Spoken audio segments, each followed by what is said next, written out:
Tua glória em toda a terra. Tempo de consagração, restauração da tua verdade, pra levantar teu nome em toda a terra. Eu vejo os jovens se prostrando em reverência e adoração.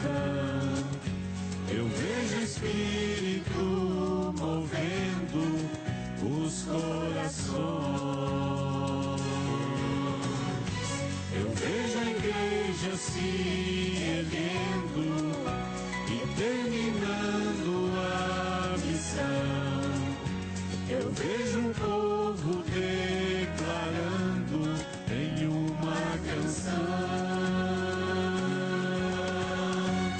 somos teus, Senhor, somos teus, Senhor.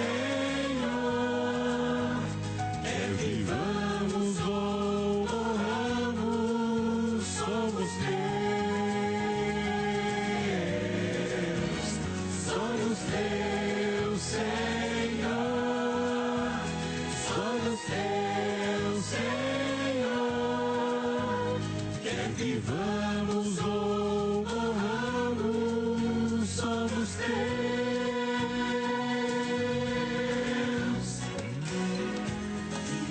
Viveremos só por ti, morreremos só por ti. Quer vivamos ou morramos, somos teus. Viveremos só por ti, morreremos só por ti. Quer vivamos ou morramos, somos teus. Somos teus, Senhor. Somos teus, Senhor. Quer vivamos ou morramos, somos teus. Somos teus, Senhor. Somos teus, Senhor. Quer vivamos ou morramos, somos teus. Somos teus, Senhor. Somos teus, Senhor. Quer vivamos ou morramos, somos teus. Somos teus, Senhor. Somos teus, Senhor. Quer vivamos ou morramos, somos teus.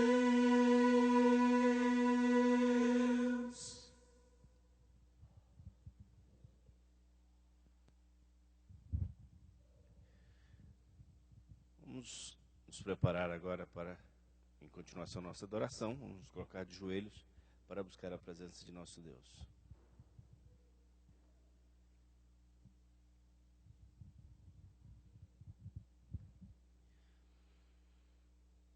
Querido Deus e Pai, aqui estamos, Senhor, os teus filhos reunidos nesta primeira noite dessa nova semana, para te agradecer, Senhor, por tudo de bom que tu tens feito para conosco, Senhor. Por ter providenciado, permitido que o pastor Aquino aqui estivesse, para fortalecer-nos e nos ajudar em nossa caminhada rumo a Canaã Celestial, Senhor. Senhor, que tu possa ser com cada coração que aqui chegou nesta noite. Tu tens um plano de salvação para cada um de nós, Senhor. Um plano para proporcionar-nos uma vida sem sofrimento, uma vida sem choros, uma vida sem pesares, Senhor. Senhor amado, ajude-nos a cada momento de nossa vida, a reavivar essa esperança, Senhor, essa grande esperança de que muito em breve estaremos contigo neste mundo preparado por Ti, Senhor. Enquanto isso não passa, Senhor, e aqui continuamos caminhando, sabemos que vamos ter dificuldade, porque Tu nos prevenistes que teríamos aflições neste mundo, mas que deveríamos ter bom ânimo, porque Tu já o venceste, Senhor. Senhor, ajude-nos a reclamar de Ti, Senhor, essas bênçãos. Ajude-nos, Senhor, a confiar na Tua providência e que a cada dia possamos estar na Tua presença até o dia que, com certeza, seremos transformados num abrir e fechar de olhos e daí nunca mais correremos o risco de nos apartar de Ti, Senhor. Perdoe os nossos pecados por Jesus. Amém.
Vou seguindo o meu caminho, eu sei onde vou chegar, mas não posso andar sozinho, sem meu Deus a me amparar. Podem vir as tentações, duras provas a enfrentar. Sigo em frente a jornada, sempre firme no Senhor.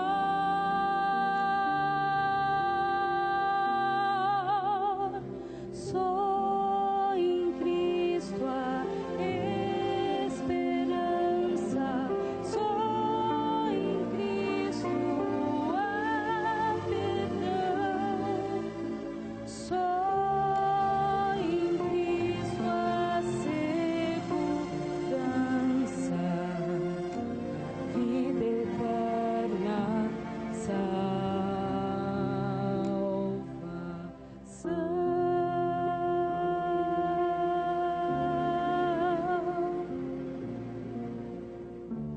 Há tormentas densas trevas, negras sombras ao redor. Eu seguro a mão do Mestre e não tenho mais temor. Nesta estrada vão surgindo pedras a ferir meus pés. São degraus que vou subindo na estrada rumo ao céu.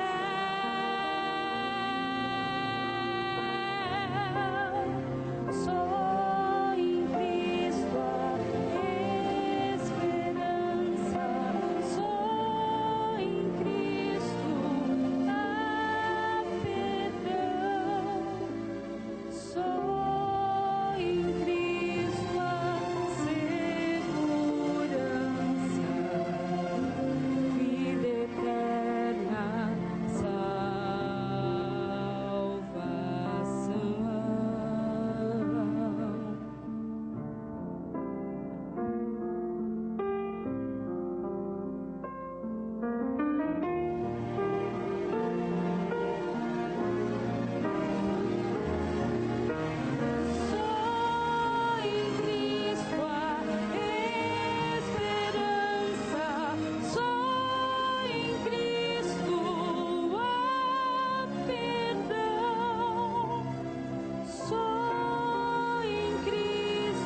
Quero saudar a cada um de vocês com uma boa noite. Maranata. Essa é a nossa grande esperança, depois de um domingo bonito, não é? Como dizia o pessoal no passado, um domingo bonito no pé do cachimbo, não é? Já estivemos pela manhã aqui com uma quantidade de irmãos, às 7h30 da manhã, e nós passamos um pouco do horário e fomos até 15 para as 9. E os irmãos receberam bênçãos, e os irmãos oraram, e foi um momento muito especial na vida daqueles que estiveram conosco. E assim, hoje já fomos também no acampamento com os nossos administradores, o pastor, a esposa, nosso irmão Ranilton, esposa, filha. Foi uma bênção, o Vanilton também. E já verificamos como aquele local está bonito, não é? Um local agradável, com seus quartos, com seu ar-condicionado, com seu vidro elétrico, com a sua direção hidráulica. Está bonito ali. E vale a pena você fazer o esforço no final da semana ir para lá. Sexta-feira à noite, sábado, dia todo e domingo, pura atividade esportiva, não, irmão? Ali piscina, futebol, voleibol, os barcos estão à nossa disposição para nós fazermos ali um grande passeio no lago que está ali. Então não perca essa oportunidade, é o momento nosso, é a nossa festa espiritual, a nossa festa de amigos, de confraternização, e vale a pena. Eu me lembro que o meu tio não era adventista, e quando chegava a época do carnaval, as panelas de alumínio da minha afinada avó desaparecia tudo da cozinha. E a vovó procurava, meu Deus, onde estão minhas panelas? O meu tio, Manuel, vendia tudo para o homem do alumínio, para fazer dinheiro para ir para o carnaval. Sério, irmãos? Quando a gente quer uma coisa, a gente vai atrás dos recursos. Verdade ou mentira, irmãos? Vai, porque quando nós não éramos adventistas, o que não fazíamos para ir numa festa? Emprestava roupa, sapato, dinheiro, para poder gastar na festa, para poder beber, para poder morrer. E agora nós estamos juntando dinheiro, ou emprestando, não sei, a gente empresta dinheiro para ir para uma festa agora como, irmão? Espiritual, para viver. Amém por isso, irmão? Então por isso eu desafio a cada um de vocês a fazerem planos, para na próxima sexta, junto com os nossos jovens, mais de 100 que estão vindo de Massachusetts, não, pastor? Mais de 100. Vem de longe.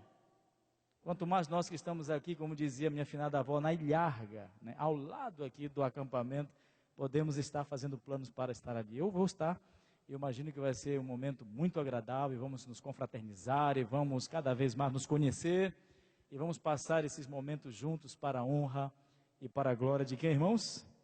De Deus. Estamos felizes por estar com vocês aqui, mais uma vez, em Denbury, e também podendo compartilhar a palavra de Deus com vocês.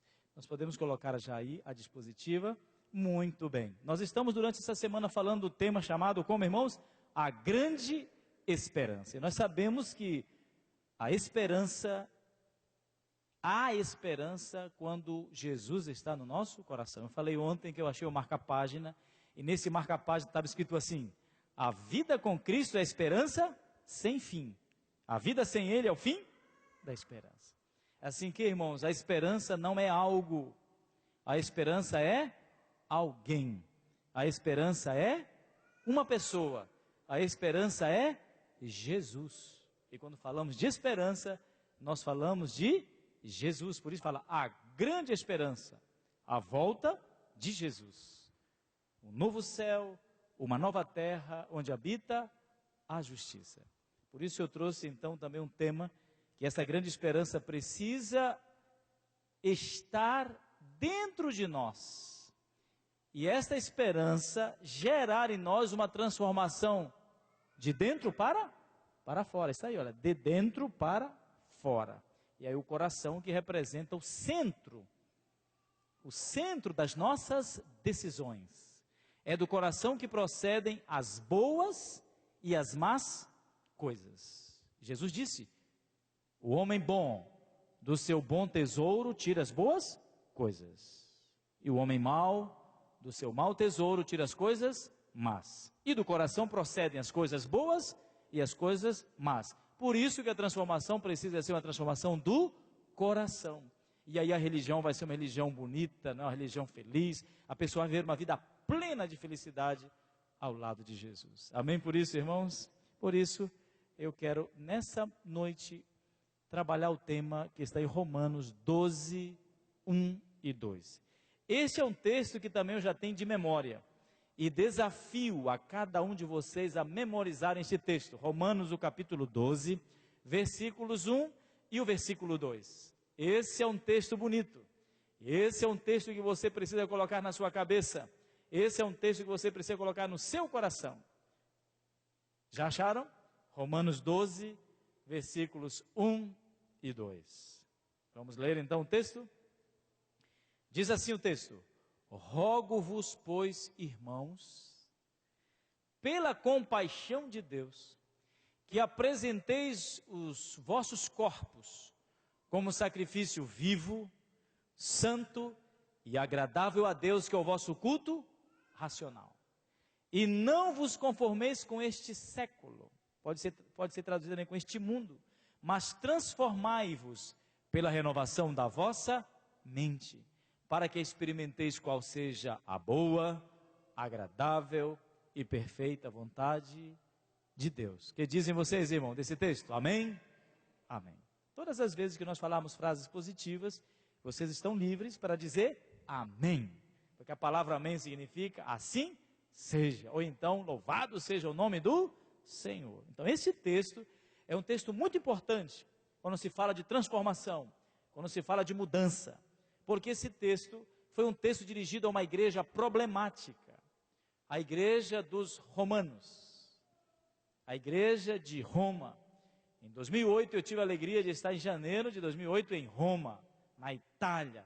Pude também estar na prisão Mamertino, onde Paulo também foi aprisionado.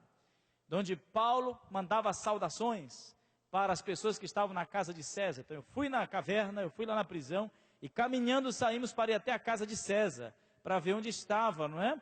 Aquelas pessoas que Paulo sempre mandava, saudação para isso da casa de César. Então, era uma igreja problemática, Roma. Por quê, irmãos? Porque era uma igreja que recém estava convertida ao cristianismo. Roma, Grécia, tinham pensamentos, filosofias, modo de viver diferente dos cristãos. A religião cristã é uma religião de mudanças. E algumas vezes de prejuízos, de assimilação de novos conteúdos, uma nova vida, por isso se diz, uma nova vida. Então esses romanos tinham uma mentalidade um pouco diferente da mentalidade dos cristãos. Vocês observem que a cultura grega, você sabe que Roma conquistou a Grécia, certo, irmão, na história geral, não foi? Roma conquistou a Grécia, mas nós também estudamos, nós vimos isso na escola, de que a Grécia, com a sua cultura, acabou conquistando quem, irmãos? Roma.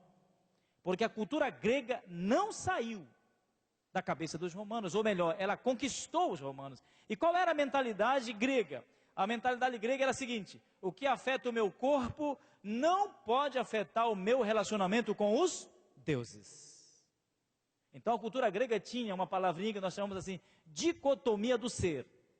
Duas coisas, dicotomia, dividia o corpo em duas: matéria e espírito. Então eles viviam e vieram para a igreja cristã com essa mentalidade grega. Não, o que afeta o meu corpo não pode afetar o meu relacionamento com os deuses. Eu posso fazer tudo o que eu quiser. Eu posso beber, eu posso fumar, eu posso me prostituir, eu posso cortar o meu corpo, eu posso fazer o que eu quero com ele. O que importa é o meu espírito. O que importa é a minha maneira de me relacionar com os deuses. Porque a matéria é o que, irmãos? A matéria é má. Na mentalidade grega, a matéria é má. O corpo para nada aproveita. E Paulo chega e diz: não, irmãos, eu peço pelo amor de Deus, rogo-vos pela compaixão de Deus, que apresenteis os vossos corpos como sacrifício, como, irmão?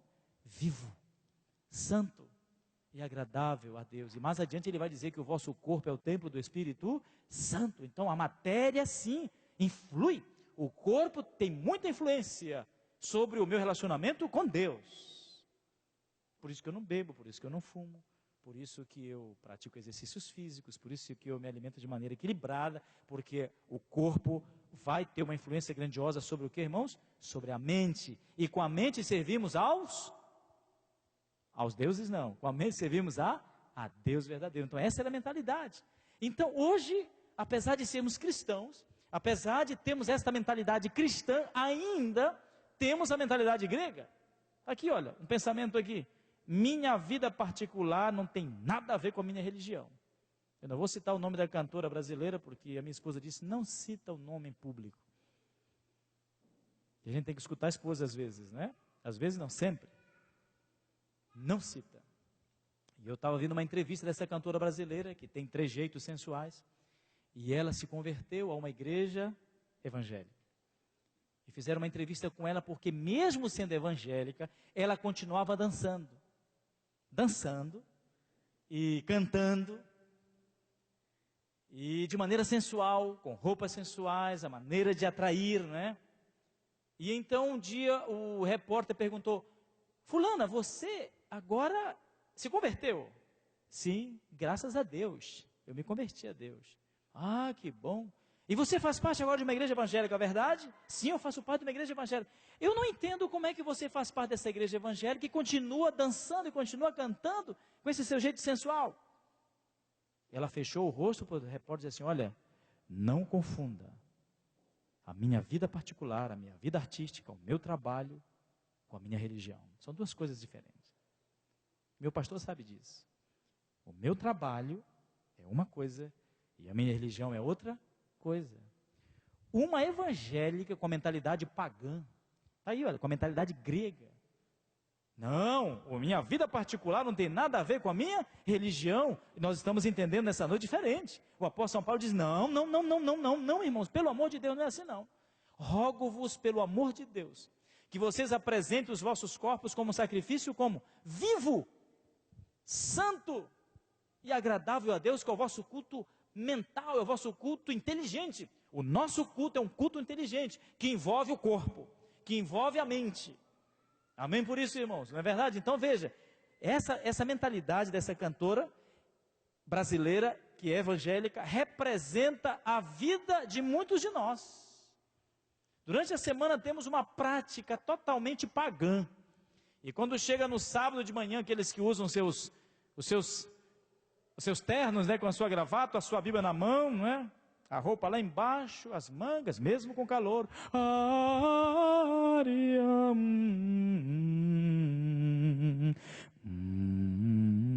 Até a maneira de andar, irmãos, na igreja, ó.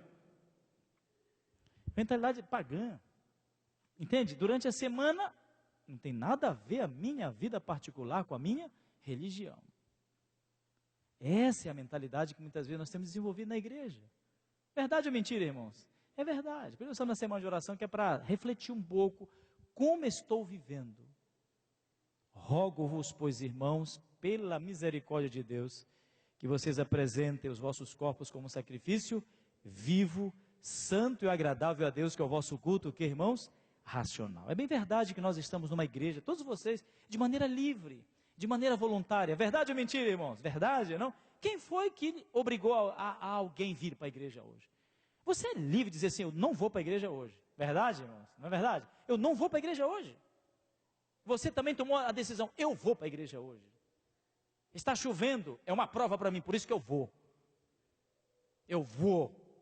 E eu tomei essa decisão livremente, ninguém com revólver, ninguém dizendo, se você não for, não, eu tomei a liberdade. Então veja, na vida religiosa, nós entendemos essa palavra, essas duas palavras, chamada livre-arbítrio. O livre-arbítrio, Deus deu a cada ser humano. Desde quando criou Adão e Eva, Deus deu o livre-arbítrio. Não, pastor? Deus deu. Agora, esse livre-arbítrio, muito de nós temos entendido mal. Não, eu tenho liberdade. E eu me lembro que eu tenho filhas também, né? 19 anos, agora minha filha completou. Papai, eu tenho que ser livre. Daqui um dia, se eu tenho 21 anos de idade, eu tenho que ser dono do meu nariz. Assim, uma expressão, né? Que geralmente os jovens, liberdade.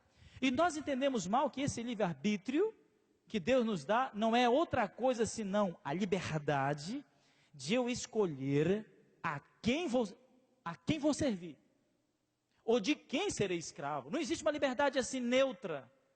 Eu não sou nem de Deus nem de Satanás, eu estou aí um pouco na igreja, minha mãe é da igreja, lá do Brasil me liga, olha, vai para a igreja, então mamãe é da igreja, eu vou lá na igreja, então eu vivo essa vida assim, sabe, tentando me enganar, que eu sou da igreja e ao mesmo tempo não sou da igreja, eu não sou de Deus, não sou de Jesus.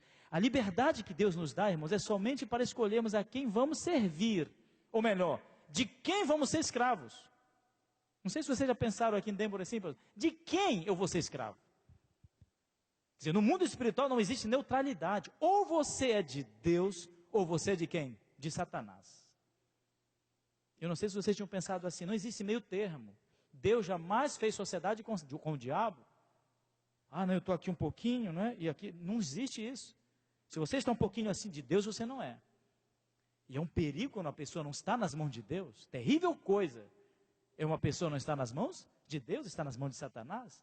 Então veja, nós temos o livre-arbítrio de escolher a quem vamos dar a nossa liberdade. Espero que nessa noite nós possamos escolher aqui, irmãos, a Deus, para que essa liberdade possa ser nossa. Eu escolhi servir a Deus. E eu vou ser escravo de quê, irmãos? De Deus. Porque é melhor ser escravo de Deus que escravo de quê, irmãos? Claro, de Satanás. Então, dentro desse aspecto do sacrifício vivo, nós aprendemos o seguinte. No passado, o sacrifício que era exigido era um sacrifício morto. O homem pegava o cordeirinho, não era assim? Colocava a mão sobre a cabeça do cordeirinho, confessava os seus pecados mentalmente, como se estivesse transferindo esses pecados para aí, e o animal era como? Era esquartejado, era queimado, tinha que morrer. E o adorador ficava como? Vivo. O animal morria, mas o adorador ficava como? Vivo. Hoje, o sacrifício que Deus pede não é um sacrifício morto. Como é o sacrifício que ele pede em Romanos, no capítulo 12, 1? É um sacrifício como? Vivo. É um sacrifício vivo, onde o próprio sacrifício não é mais um cordeirinho. Quem é, irmãos, agora o próprio sacrifício? Sou eu. Entende? Diz assim a palavra, que Jesus representa o sacrifício total, onde nós vamos nos oferecer a Ele. Mas o sacrifício nessa condição aqui de Paulo diz assim, que vocês apresentem o vosso próprio corpo como sacrifício, como? Vivo. E quando eu falo de sacrifício, eu me lembro de dois irmãos. O nome de um era Caim, do outro, Abel. E vocês observam que ambos ofereceram um sacrifício. Como foi o sacrifício de Caim? Nós chamamos de sacrifício, apresentando uma oferta, frutas, vegetais, abóbora, né? Cenoura, beterraba, o que mais?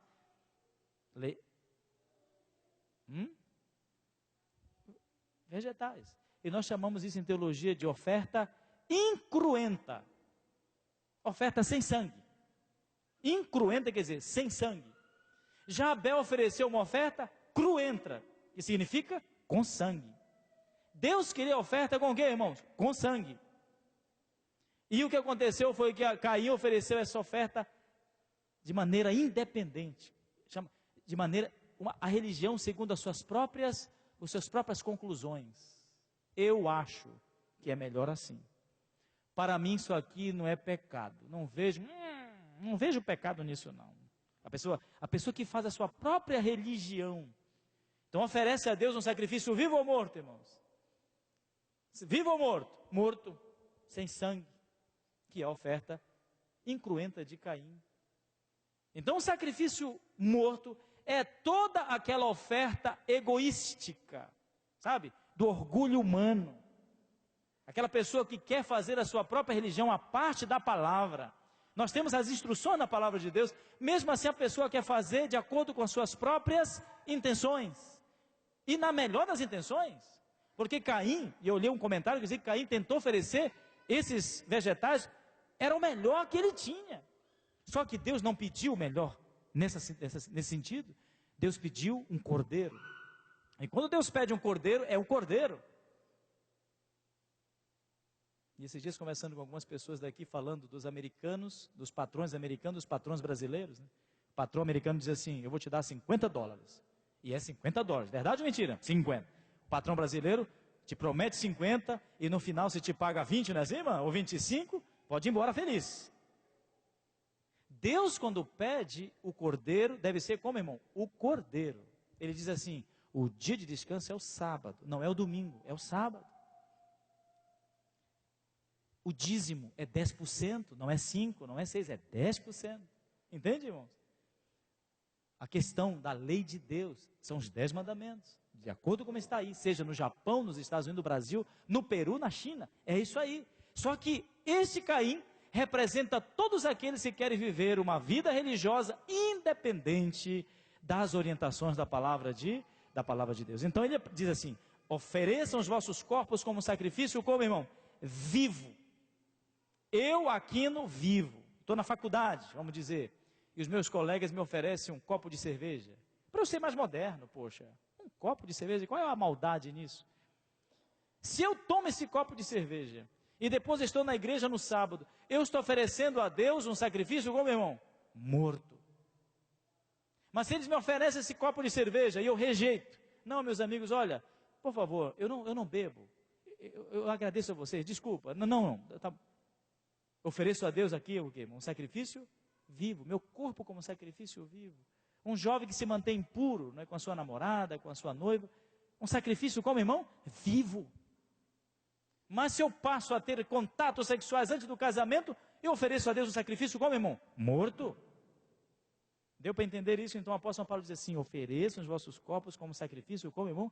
Vivo, santo e agradável a Deus, que é o vosso culto, como, irmãos? Culto racional. Uma outra expressão interessante que aparece agora no versículo 2, que diz assim: e não vos conformeis com este século. Eu não sei como eu coloquei aqui, eu acho que eu me atrapalhei aqui. E não vos conformeis com este século, mas transformai-vos. Quando aparece essa palavra, não vos conformeis, essa expressão de conformação, ela tem o mesmo sentido de uma pessoa que vive mascarada. Quando diz assim, não vos conformeis, é porque a pessoa conhece a verdade, mas não pratica. Conhece a verdade, mas não pratica. Já que ele conhece a verdade e não pratica, ele vive uma vida mascarada. Coloca aí, ele é um artista. Ele sabe que deve fazer o correto e não faz. Por isso que essa pessoa é um religioso, entre aspas, artista. Ele finge. Ele sabe que não deve fazer. Ele sabe que não deve cometer isso. Mas mesmo assim ele insiste o que, irmãos? Em fazer. Faz que não sabe. E então essa palavra significa mascarado. Coloca uma máscara para tentar esconder os seus erros. Sabe, conhece e ainda diz: eu sou adventista do sétimo dia. E a Bíblia lá em 1 João capítulo 2, 4, o que diz? Vamos ler esse texto, é importante esse texto, porque já estamos encerrando. E esse texto ele é importante porque ele nos lembra que nós devemos tirar a máscara e sermos cristãos verdadeiros e não artistas, não fingidores, né? Não viver com fingimento a fé, encarar a fé, ofertar a Deus um sacrifício vivo, santo, agradável e de maneira racional, não emotiva, não levado pelas emoções, mas pela razão. 1 João capítulo 2, versículo 4 diz assim, eu vou ler o texto, vamos ler. Assim diz a palavra de Deus. O que diz, eu conheço, e não guardo os seus mandamentos, é o que, irmãos? É mentiroso, e nele não está a verdade. E versículo 15 e 17 diz o seguinte, não ameis o mundo, nem as coisas que estão no mundo. Se alguém ama o mundo, o amor do Pai não está nele. Porque tudo o que há no mundo, os desejos da carne, os desejos dos olhos, a vanglória da vida, não provém do Pai, senão do mundo. O mundo, meus jovens irmãos e Dêmbore, passa, e as suas concupiscências. Mas aquele que faz a vontade de Deus permanece para sempre. Aqui está. Deixar a vida de fingimento, não se conformar com este mundo. Não se conformar. E você sabe que a conformação, irmãos, ela é progressiva. Ela é paulatina. Um jovem que foi trabalhar num grande escritório, aqui nos Estados Unidos, essa história, ele chegou cedo no escritório. E ele tinha lido toda a regra do escritório, que devia vir de terno azul, de gravata vermelha, camisa branca, sapatos engraxados. Devia chegar pelo menos 15 minutos antes de abrir lá o escritório, e abria 8 da manhã. E esse jovem no seu primeiro dia com seu terno bonito, estacionou o seu carro, não tinha carro nenhum no estacionamento, era um dos primeiros a estacionar. 15 para 7 estava aí esperando, 15 para as 8, quando deu 8 horas em ponto, ele se dirigiu para a entrada do escritório, bem bonito, bem uniformizado, entrou no seu escritório, irmão, ali para conhecer o seu lugar, não tinha ninguém, a não ser o homem que abriu, né, o prédio. Quando deu 8h10, alguns colegas começaram a chegar. E alguns chegaram só assim, irmão, de jeans, de tênis, de polo. Ele começou a olhar. O chefe do setor chegou, era 8h30. E alguns já estavam falando mal dele. Irmão, naquele dia foi o suficiente para esse jovem se conformar com as coisas erradas. Ele disse assim, amanhã já não vou chegar tão cedo assim já, 15 para as 8. Meus colegas chegaram 8h10. Eu chegando 8 aqui já está bom. Ah, eu já não vou vir mais de terno. Porque eu vi meus colegas de jeans, de tênis e de polo. E já começou a formar uma opinião contrária ao seu chefe. Porque os colegas começaram a falar do chefe. Observe que a conformação é assim. Eu quero fazer a vontade de Deus, mas quando começo a olhar os demais da igreja, quando começo a reflexionar muito, não é? A refletir muito, não é bem assim a fé não, olha como vive esse, olha como vive a irmã, e começo a me conformar, ao invés de eu me moldar pela palavra de Deus, eu quero me moldar as pessoas que estão à minha volta. Então a palavra fala, não se conforme, não viva mascarado, tire essa máscara, deixe de ser fingido, deixa de ser um artista, enfrenta a fé e assume a fé com razão. Porque a nossa religião não é uma religião de emoção, irmão. Você lembra, né, que na igreja, muitas igrejas evangélicas, as pessoas estão aí envolvidas pela emoção, virou as costas para a igreja, volta à mesma vida antiga. Naquele momento, oh Jesus, aleluia, glória a Deus, meu Deus. Daqui a pouco eu me lembro do diácono que estava falando e gritando quase em línguas. E alguns meninos estavam atrás da igreja, brigando e fazendo tanta coisa. Ele olhou para trás e disse assim, diabo, para com isso, Satanás. Oh, glória a Deus, aleluia, Senhor amado. Isso é emoção, sabe? No momento ali eu estou naquela...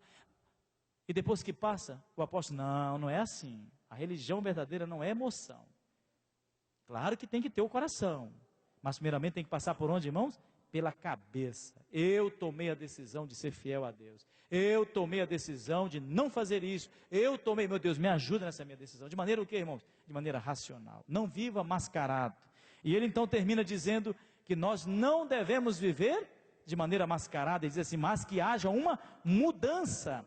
E essa mudança que aparece aí, quando falar a palavra, mas que vocês sejam transformados, que vocês sejam mudados. A palavra que aparece aí é essa, irmão, metamorfô. No versículo 2, e a palavra metamorfô nos lembra a metamorfoses, a lagarta no chão, um casulo, uma quarentena, e daqui a pouco não é mais lagarta, é o que, irmãos? Como dizia minha finada avó, é uma borboleta, não é? Uma borboleta bonita que sai. Antes a lagarta no chão, destruindo, comendo a plantação. Agora, depois da hibernação, depois do metamorfô, depois da mudança radical, agora ela é uma borboleta. Ela ajuda na prossecução da espécie vegetal. A borboleta está no ar, ela voa, ela gosta do céu, ela gosta do colorido, ela gosta das coisas de cima.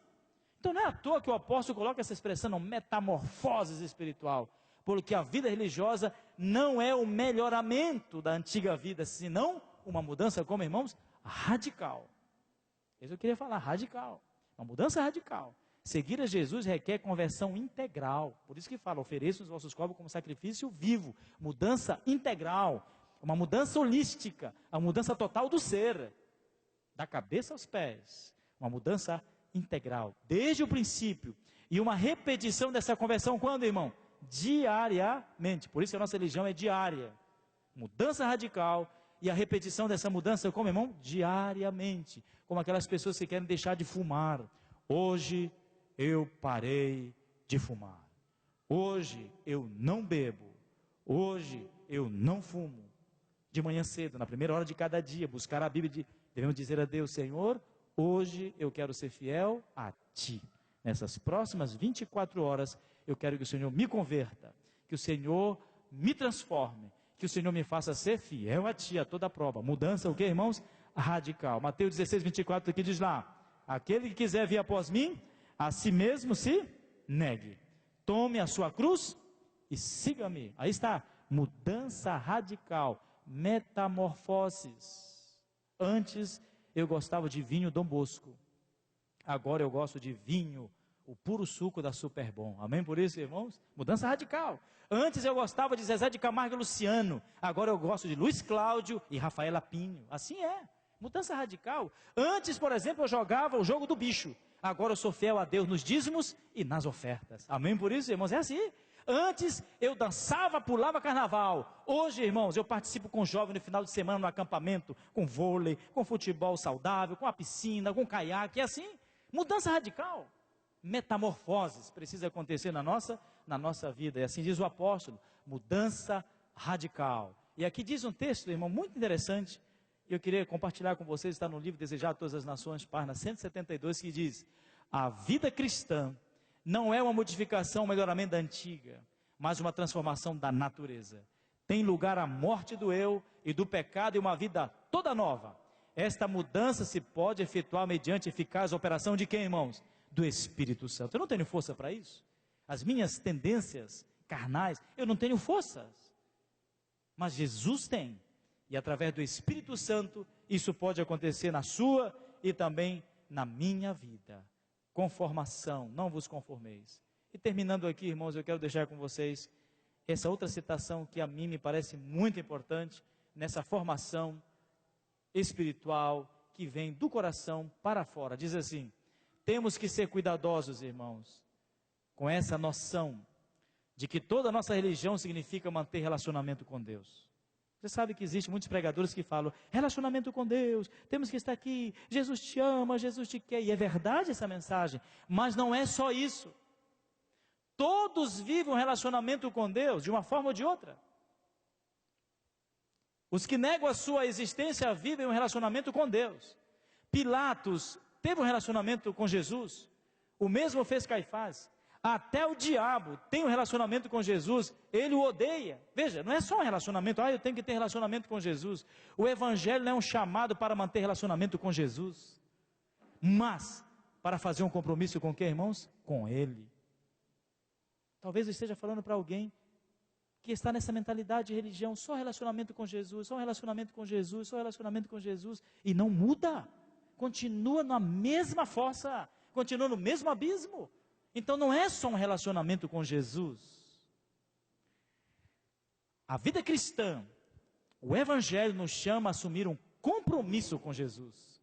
Nicodemos, por exemplo, teve um relacionamento com Jesus, no qual ele finalmente dedicou a Cristo a vida e tudo o que ele tinha. Esse é o tipo de relacionamento que todos nós precisamos. Esse relacionamento com Jesus necessita transformar a nossa vida, irmão, senão nós estamos perdidos. Tem que transformar a nossa vida. Eu me relaciono com Jesus para quê, irmãos? Para continuar com esse gênio forte, com a minha esposa, com os meus filhos? Eu me relaciono com Jesus para continuar nos meus pecados? Eu me relaciono com Jesus para continuar sendo infiel nos dízimos e nas ofertas? Eu me relaciono com Jesus para continuar o quê, irmãos? Bailando, para continuar dançando, para continuar... De que maneira, irmãos? Por isso que São Paulo diz, não, irmãos, eu rogo que vocês de uma vez por todas tomem a decisão de entregar os vossos corpos como sacrifício vivo e de uma vez assumir um compromisso com Jesus. Amém? Por isso, irmãos, um compromisso, um relacionamento que vai mudar a minha vida. E a minha vida precisa ser mudada, precisa ser transformada. Quantos de vocês, nessa noite, gostariam de assumir esse compromisso com Jesus, irmãos? Eu estou fazendo um apelo para a Adventista do sétimo dia. Eu não sei se existe alguma pessoa que nos visita essa noite, que precisa também assumir um compromisso verdadeiro com Jesus. Um sacrifício vivo, santo e agradável a Deus, que é o nosso culto, como, irmãos, racional. E esse relacionamento com Jesus precisa transformar a nossa vida. Se você quer assumir um compromisso com Jesus, meu amigo, minha amiga, por que você continua sentado aí? Você quer continuar sentado? Ou quer ficar em pé para dizer, eu quero assumir esse compromisso com Jesus? Amém, queridos? Eu quero assumir esse compromisso com Cristo. Feche os seus olhos. Nós vamos fazer uma breve oração. E vamos pedir que Deus possa ajudar a cada um a assumir esse compromisso com Cristo. Não é fácil, porque a mudança exige transformação radical do ser. Vamos orar.